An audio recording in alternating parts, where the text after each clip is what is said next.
안녕하세요. 뉴스반장입니다. 검찰이 시민단체가 윤석열 대통령을 고발한 사건 6건을 최근 모두 각하했습니다. 또 공수처도 윤 대통령 관련 사건 2건을 각하하는 등 고발 사건에 대한 처분이 속속 내려지고 있는데요. 아무리 예정된 수순이라지만 너무 뻔뻔스럽게 아무렇지도 않게 내려지는 각하 처분이 역시 윤석열의 정의와 공정을 말해주고 있습니다. 그의 정의와 공정은 내로남불이었던 거죠.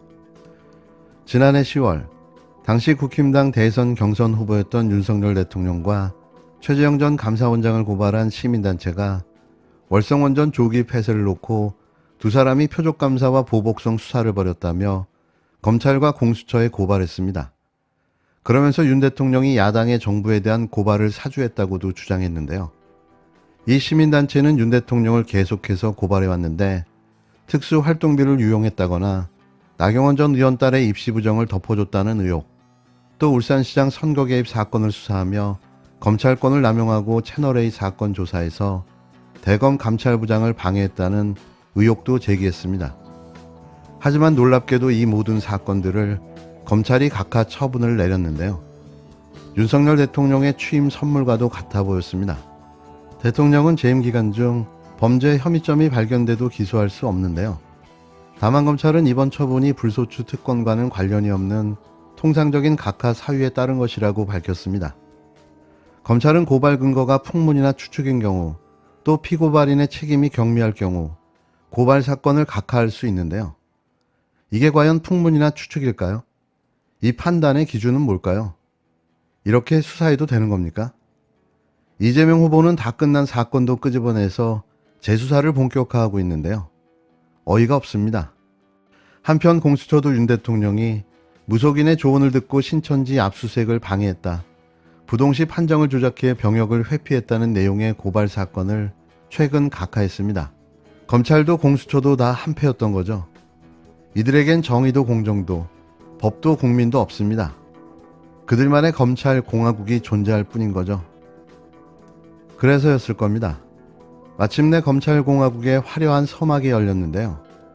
윤석열 대통령이 국회를 찾아 협치를 강조한 지 불과 하루 만에 야당이 강하게 반대해온 한동훈 후보자의 법무부 장관 임명을 강행했습니다. 겉으로는 협치와 통합을 이야기하며 너희들은 지져라, 나는 마이웨이 하련다라는 속내를 거침없이 드러내 보였는데요. 법무부 장관 지명 35일, 16일 청문보고서 송부기한이 끝난 지 하루 만입니다.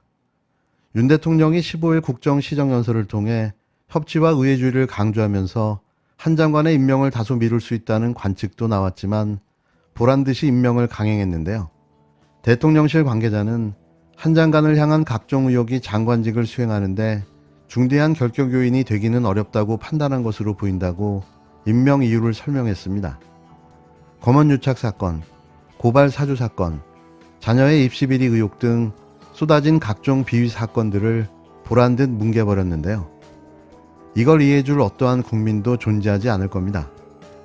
한 장관은 대통령의 검찰 후배이자 최측근으로 대검 반부패 강력부장 등 요직을 거친 특수통 검사 출신입니다. 조국 전 법무부 장관 수사로 당시 여당인 민주당과 갈등을 겪으며 좌천을 거듭하다 정권 교체 뒤 보란듯 깜짝 발탁됐는데요. 윤 대통령은 대선 후보 당시에도 대통령에 당선될 경우 능력 있는 한 장관을 인사하겠다는 의지를 밝힌 바 있습니다. 17일 2명의 장관 후보자가 추가 임명되면서 초대 내각 18개 부처 장관 중 복지부와 교육부를 제외한 16명이 임명됐는데요. 이 중 청문 보고서가 채택되지 않은 채 임명된 장관은 6명입니다. 이럴 거면 청문회는 왜 한 걸까요? 국민이 원하는 진짜 검찰개혁, 진짜 형사사법 시스템의 개혁은 사회적 강자에 대해서도 엄정하게 수사할 수 있는 공정한 시스템을 만드는 겁니다. 서민 다중에게 피해를 주는 범법자들은 지은 죄에 맞는 책임을 지게 될 겁니다. 다시 룰이 지켜질 것이라는 믿음을 시장 참여자들에게 줄 것입니다. 중대범죄에 대한 대응 공백을 최소화하고 형사사법 체계를 바로 세우도록 우리 최선을 다해봅시다. 한동훈 신임 법무부 장관의 취임 일성은 한마디로 진짜 검찰 개혁을 하겠다였습니다. 여태 문재인 정부가 진행해온 검찰개혁은 가짜라는 건데요. 그러면서 검찰을 무서워해야 할 자들은 범죄자들 뿐이라고 일성을 날렸습니다. 취임사에서 문재인 정권의 검찰개혁을 되돌리겠다는 내용은 곳곳에서 눈에 띄는데요. 검찰 수사권이 축소돼도 그 공백을 최소화하겠다는 건데 다양한 편법을 동원해 되돌리겠다는 의지를 명확하게 밝혔습니다. 전 정부에서 폐지했던 증권범죄 합동수사단을 즉각 다시 출범시키겠다고 선언했는데요. 사실상 전문경제범죄수사단을 부활시키겠다는 거죠. 이는 이재명 후보를 겨냥한 표적수사를 예고한 걸로 보여지는데요. 이미 다 끝난 사건들을 다시 끄집어내겠다는 선전포고인 겁니다. 검찰, 경찰이 균형을 맞추는 시스템을 갖추겠다고도 강조했는데요. 9월 시행되는 검찰 수사권 축소에 대해 반대 입장을 재확인한 겁니다. 당장 검찰청법과 형사소송법에 대한 헌법소송 준비가 본격화될 것으로 보입니다. 공허한 소리다 싶었던 게 증권범죄 합동수사단 부활시킨 거 아닙니까? 그리고 서민 다중의 피해를 준 범법자 하면 주가 조작 사건이 대표적이죠. 도이치모터스에 연루된 사회적 강자도 엄정히 수사하겠다고 했는데 사회적 강자인 대통령 부인 김건희 씨 소환 조사합니까? 안 할 거잖아요. 예. 공허한 얘기예요. 성남FC 건은 한 4년여 전에 이미 무혐의 처분 난 거거든요. 다시 지금 꺼내 들었는데 보궐선거 하고 있는 이재명 후보를 상대로 한 거죠. 이게 언론에서는 그냥 압수했다는 보도만 나오던데 여기에 이재명 후보를 제3자 뇌물죄 피의자로 적시한 거거든요. 이게 뭔지 모른 채 그냥 계속 기사만 엄청 돌리는데 과연 이게 진짜 검찰 개혁일까요? 그렇다면 누구와 이 진짜 검찰 개혁을 진행하게 될까요? 공석인 검찰청장 인사가 아직 남아있는데요. 네, 맞습니다. 이 자리도 윤석열 사단 검사들이 거론되고 있습니다. 그런데 말입니다. 어처구니 없게도 유력 후보로 꼽히는 인사가 바로 이두봉 인천지검장인데요. 이 지검장은 간첩 조작 피해자 유우성 씨를 보복 기소한 전력이 최근 논란이 되고 있는데 그의 화려한 과거는 이것뿐만이 아니었습니다. 월성원전 의혹 수사, 드루킹 댓글 수사 등을 수사한 검사로 문재인 정부와 각을 세워온 인사였던 거죠.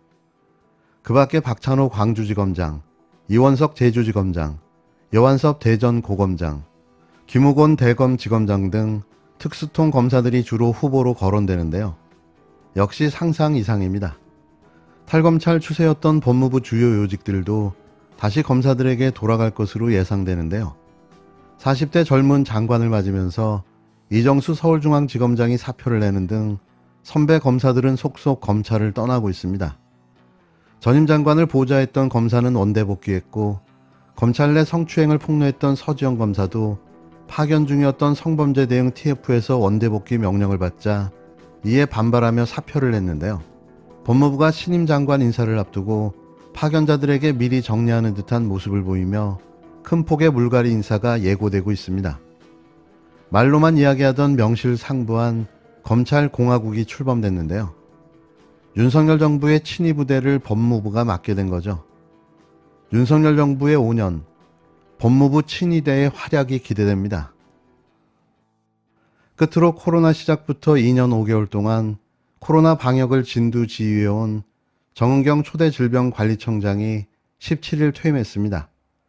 코로나 치명률을 세계 최저 수준으로 막았다는 성과가 분명하지만 대유행의 고비마다 고개를 숙여야 했던 순간도 많았는데요. 이 임식에선 눈물을 흘리며 직원들에게 수어로 덕분이라는 인사를 남겼습니다. 정은경 청장님, 당신이 진짜 영웅이었습니다. 이렇게 아무도 모르게 자리를 물러나셔야 할 이유가 없는데요. 다시 한번 말씀드리고 싶습니다. 덕분에 우리 모두가 안전한 삶을 영위할 수 있었다고 잊지 않겠습니다. 당신의 헌신과 노고를. 그리고 고맙고 감사합니다. 당신의 앞날에 행운과 행복이 가득하길 빌겠습니다. 코로나19 위기 때 불확실성 때문에 어려움이 많았지만 국민 여러분들이 방역당국을 믿어주시고 또 잘 협조해주시고 또 의료인들께서 많이 헌신해주시고 우리 지자체 공무원들도 많이 헌신해주셔서 코로나19 위기를 극복해 올 수 있었습니다. 진심으로 감사드리고요. 저한테도 굉장히 큰 보람이었고 영광이었습니다. 공직자로서 코로나19 위기 극복에 참여할 수 있고 기여할 수 있어서 진심으로 감사했고 고마웠습니다. 감사합니다. 건강하세요.